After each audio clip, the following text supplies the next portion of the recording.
ನಮಸ್ತೆ. ಎಷ್ಟೋ ಜನ PRP ಬಗ್ಗೆ ಕೇಳ್ತಾರೆ. ಪ್ಲೇಟ್ಲೆಟ್ ರಿಚ್ ಪ್ಲಾಸ್ಮಾ ಅಂತ ಏನು ಬ್ಲಡ್ಡಿಂದ ಮಾಡಿರೋ ಪ್ರಾಡಕ್ಟ್ ಇದೆಯಲ್ಲ, ಅದು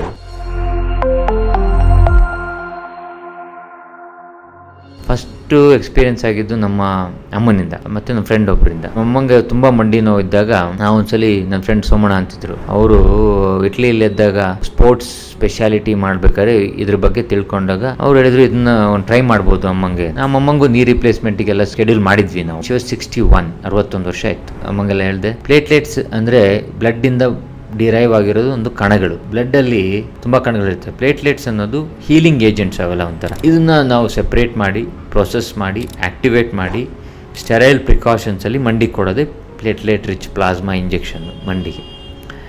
ಇದು ಏನು ಡ್ರಗ್ ಅಲ್ಲ, ಇದು ಮೆಡಿಕಲ್ ಸ್ಟೋರಲ್ಲಿ ಸಿಗಲ್ಲ, ಸ್ಟೀರಾಯ್ಡ್ ಅಲ್ಲ.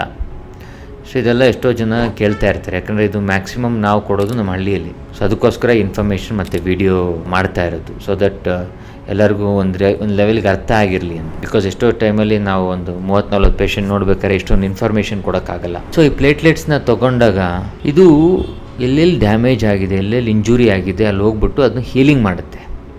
ಹೀಲ್ ಮಾಡಿದ ಮೇಲೆ ಪೇಯ್ನ್ ಕಮ್ಮಿ ಆಗುತ್ತೆ. ಸೊ ಅದಕ್ಕೆ ಇಂಜೆಕ್ಷನ್ ಕೊಟ್ಟು ಆಲ್ಮೋಸ್ಟ್ ಒಂದು 3-4 ಅಥವಾ 5 ತಿಂಗಳ ನಂತರನೇ ಇದ್ರದ್ದು ಒಂದು ಎಫೆಕ್ಟ್ ಗೊತ್ತಾಗ್ತಾ ಬರೋದು.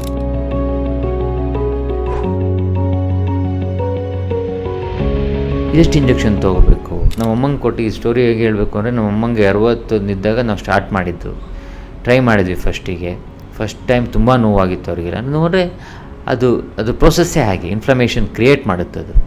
ಅಂದರೆ ನಾವು ಬಿದ್ದಾಗ ಹೆಂಗಾಗುತ್ತೆ ಆ ಥರ ನೋವು. ಎವ್ರಿ ಮಂತ್ ಒಂದೊಂದು ಕೊಟ್ಟು 3 ಮಂತ್ ಆದಮೇಲೆ ಎವ್ರಿ 6 ಮಂತ್ ಒಂದು, ಆಮೇಲೆ ಎವ್ರಿ ಇಯರ್ಲಿ ಒಂದು, ಈ ಥರ ಕೊಟ್ಟಾಗ ನೀ ಹೆಲ್ತ್ ಮೇಂಟೈನ್ ಆಗಿದೆ. ಸೊ ಇದು ಆಲ್ಮೋಸ್ಟ್ ಒಂದು 60-70% ಅವರು ಬೆಟರ್ ಆದರು ಮುಂಚೆಗಿಂತ. ಅಲಾಂಗ್ ವಿತ್ ದ್ಯಾಟ್ ನಾವು ಬೋನ್ ಸ್ಟ್ರೆಂಥನಿಂಗ್ ಇಂಜೆಕ್ಷನ್ ಕೊಡ್ತೀವಿ ವರ್ಷಕ್ಕೊಂದ್ಸಲ.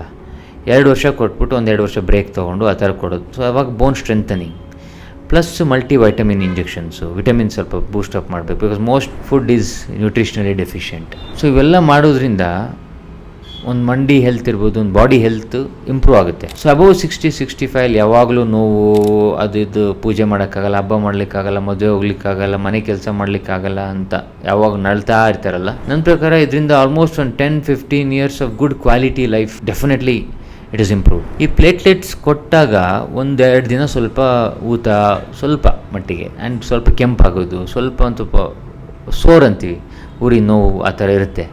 ಬಟ್ ಯಾಕಂದರೆ ಇದಕ್ಕೆ ಪೇಯ್ನ್ ಕಿಲ್ಲರ್ಸ್ ಕೊಡೋಕ್ಕೆ ಬರಲ್ಲ, ನಾವು ಕೊಡೋದು ಇಲ್ಲ. ಕೊಟ್ಟರೆ ಅದ್ರದ್ದು ಎಫೆಕ್ಟ್ ವರ್ಕ್ ಆಗೋಲ್ಲ. ಸ್ವಲ್ಪ ನೋವು ಕಮ್ಮಿ ಆದಮೇಲೆ ಇದ್ರದ್ದು ಎಫೆಕ್ಟ್ ಬರೋಕ್ಕೆ ಒಂದು 4-5 ತಿಂಗಳು, 3-4 ತಿಂಗಳು ಬೇಕು.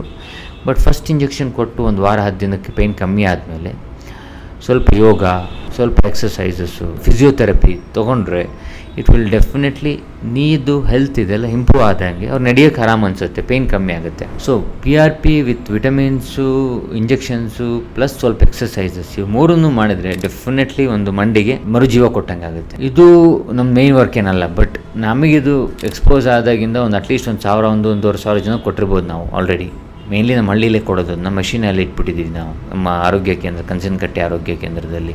ಆಲ್ಮೋಸ್ಟ್ 60-70% ಇಂಡಿವಿಜುವಲ್ಸಿಗೆ 60-70% ಪೇಯ್ನ್ ಕಡಿಮೆ ಆಗಿದೆ. Plus sometimes we add A brace. ಇವೆಲ್ಲ ಕೊಟ್ಟೋದ್ರಿಂದ ಎಷ್ಟೊಂದು ಜನಕ್ಕೆ ಪಾಪ ಹಳ್ಳಿಯಿಂದಲ್ಲ ಅಲ್ಲಿ ಬರೋಕ್ಕೆ ಆಗಲ್ಲ, ಫರ್ಗೆಟ್ ನೀ ರಿಪ್ಲೇಸ್ಮೆಂಟ್. ಅವರು ನೀ ರಿಪ್ಲೇಸ್ಮೆಂಟ್ ಎಲ್ಲ ಮಾಡ್ಕೊಂಡು ಹಳ್ಳಿಲೆಲ್ಲ ಕಷ್ಟನೂ ಆಗುತ್ತೆ ಕೆಲವರಿಗೆ. ಹಾಗಾದರೆ ಇದು ನೀ ರಿಪ್ಲೇಸ್ಮೆಂಟನ್ನು ಬದಲಾಗಿ ಮಾಡೋದು ಅಲ್ಲ, ಅಥವಾ ಅದರೊಟ್ಟಿಗೆ ಮಾಡೋದು ಅಲ್ಲ. ಕೆಲವೊಬ್ಬರಿಗೆ ಕೆಲವೊಂದೊಂದು ಹೆಲ್ಪ್ ಆಗುತ್ತೆ.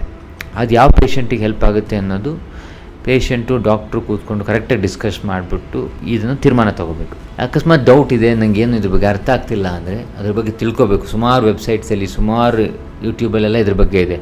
ಈ PRP ಅನ್ನೋದು ಮುಖಕ್ಕೆಲ್ಲ ಕೊಡ್ತಾರೆ, ಈ ಪ್ಲಾಸ್ಟಿಕ್ ಸರ್ಜನ್ಸ್ ಅಥವಾ ತಲೆಗೆಲ್ಲ ಕೊಡ್ತಾರೆ, for hair fall, multiple things. It has been tried for infertility also, and it has been backache. This is a form of regenerative therapy, and it is experiment alla. This has already been proven in many papers. We published a paper. ನಮ್ಮ research lab ಇದೆ ICRUST ಅಂತ HCG ಅಲ್ಲಿ, ಅವರೊಟ್ಟಿಗೆ ನಾವು ಒಂದು paper publish ಮಾಡಿದ್ದೀವಿ. With all this experience PRP ಒಂದು ಒಳ್ಳೆ ಆಪ್ಷನ್ ಇದಕ್ಕೆ, ಮಂಡಿ ನೋವಿಗೆ ಅದಕ್ಕೆಲ್ಲ.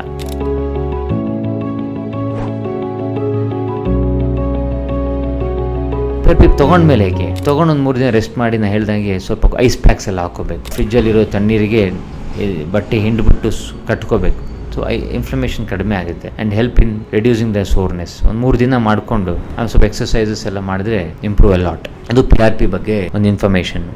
ಏನೇ ಇದ್ರ ಬಗ್ಗೆ ಇನ್ಫಾರ್ಮೇಷನ್ ಬೇಕು ಅಂದರೆ ನಮ್ಮ ಬಾಸ್ ಇದ್ದಾರೆ ಆಸಿಮ್ ನರ್ಸ್, ಅವರು ಅದ್ರ ಬಗ್ಗೆ ಅವ್ರಿಗೆ ಫೋನ್ ಮಾಡಿ ಅಥವಾ ನಮ್ಮ ಆಫೀಸಲ್ಲಿ ಮೀಟ್ ಮಾಡಿ. He is the best one for you to guide. Sarala, Simmu, they will all help you out. ಇದರೊಟ್ಟಿಗೆ ನಾನು ಸಜೆಸ್ಟ್ ಮಾಡೋ ವಿಡಿಯೋ ನೀವು ನೋಡಬೇಕು ಅಂದರೆ ಕ್ವಾಲಿಟಿ ಆಫ್ ಲೈಫ್ ಅಂತ ಒಂದು ವಿಡಿಯೋ ಮಾಡಿದ್ದೀವಿ, QOL, ಅದನ್ನು ನೋಡಬೇಕು ಜೊತೆಗೆ. ಸೊ ದಟ್ ಎರಡನ್ನೂ ಮಿಕ್ಸ್ ಮಾಡಿದಾಗ ಅಟ್ಲೀಸ್ಟ್ ಒಂದು 50-60% ಆಫ್ ದ ರೆಗ್ಯುಲರ್ ಪ್ರಾಬ್ಲಮ್ಸ್ನ ಪ್ರಿವೆಂಟ್ ಮಾಡ್ಬೋದು. ಇದು PRP ಬಗ್ಗೆ. Thank you.